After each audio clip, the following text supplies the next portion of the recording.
Ethiopia deeply mourns the death of its great leader. Ethiopian Prime Minister Meles12341 died on Monday night at the age of 57.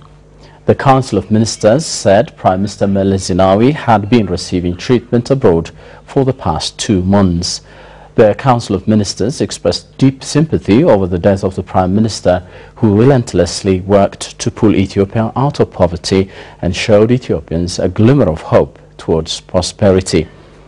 Apart from serving as a great leader who laid the foundation for a constitutional democratic system, ensuring equality among nations of the country and the prevalence of good governance, Prime Minister Meles12341 was a great man of the people who contributed for the prevalence of peace and security in the Horn of Africa. The contributions of Ethiopia in this regard to Somalia, South Sudan, Rwanda, Burundi and Liberia remain unforgettable in the minds of all Africans. Honorable Meles12341 enabled the sound of Africans to be heard and follow the right path of trade and development, democracy and good governance and peace and security. During his time, Prime Minister Meles12341 was a great advocate of the interests of the people of Africa. From international aid to climate change to economic transformation of the continent. Prime Minister Meles12341 in his time appeared on numerous international fora to advocate for the interests of the African nation, among which we'll give you highlights of some of them. In the first footage, we have Prime Minister Meles12341 speaking on the World Economic Forum on Africa, and remembered as saying, which was held last May in Addis Ababa, is remembered as saying that the public-private partnership is vital for the overall development of the continent, especially in the infrastructure sector. Let's have a look.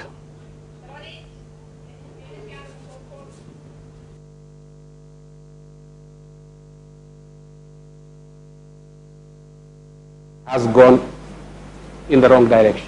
Why? Because since the 1980s, the policy has been the private sector does the infrastructure. Now, why do we need infrastructure? What's the point? We need infrastructure primarily because that's an essential input for manufacturing, for exploiting our natural resources, for agriculture, and so on and so forth. Now, in manufacturing, public sector doesn't have much of a say. In agriculture, the public sector does not have much of a say. In mining, same thing.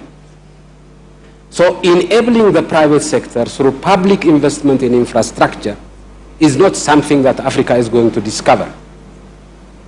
If it tries to, it will simply be reinventing the wheel. That's what happened everywhere else. Second point I want to make. When I say much of infrastructure investment in Africa, not all, but much, will have to be public,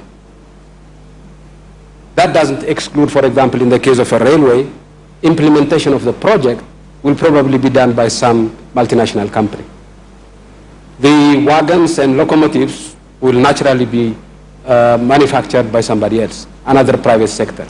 Your discount rate is understandably high. You want to have a profit rate of what, 20%? The average profit rate in Africa that people expect is about 30%, with a discount rate of 30%. Imagine how much infrastructure we will be able to do and how much of the gap we are going to fill. So the idea should not be that the public sector should be out, private sector should be in. We have to do, each one of us have to do what our comparative advantage seems to suggest. Now, the public sector does not have money. And that is limiting investment in infrastructure. But you know, these whiz kids in the financial system, I'm sure they can create instruments. The Prime Minister created one instrument, it's called the IFF.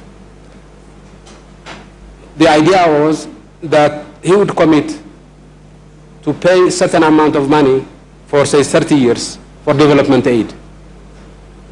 And the banks would use that as collateral and give us the money now. Simple idea. The private sector can come in implementation, can come in manufacturing, and so on and so forth.